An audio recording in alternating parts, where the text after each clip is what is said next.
अस्सलाम वालेकुम viewers, welcome to my YouTube channel. उम्मीद है सब खैरियत से होंगे। सबसे पहले हम जानेंगे प्रोवास डीयू टैबलेट के बारे में। तो इसमें दो कंपोजिशन पाए जाते हैं, जिसमें फ़र्स्ट है पैरासीटामोल 500 mg।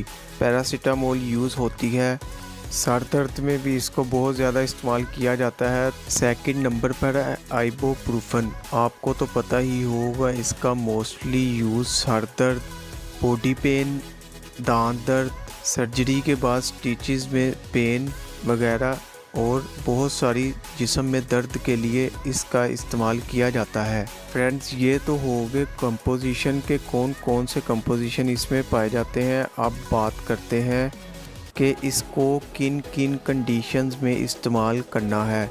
सर दर्द, माइग्रेन के लिए भी इस्तेमाल किया जा सकता है। इसके बाद फ्रेंड्स हम बात करेंगे कि प्रोवास डीयू के कौन कौन से नुकसानात, साइड इफ़ेक्ट्स वगैरह हैं। मतली आना, मोशन लग जाना, कब्ज़ का हो जाना, पेट में सोजिश का हो जाना, सर का चकराना, ये सब इसके साइड इफ़ेक्ट्स हैं प्रोवास डीयू के, जो 100 में से किसी एक को हो सकता है। प्रोवास डीयू टैबलेट से रिलेटेड आपका कोई भी क्वेश्चन हो तो कमेंट सेक्शन में पूछ सकते हैं। वीडियो अच्छी लगे तो लाइक और शेयर ज़रूर करें। अभी तक चैनल को सब्सक्राइब नहीं किया तो सब्सक्राइब ज़रूर कर लें। शुक्रिया। अल्लाह हाफिज़।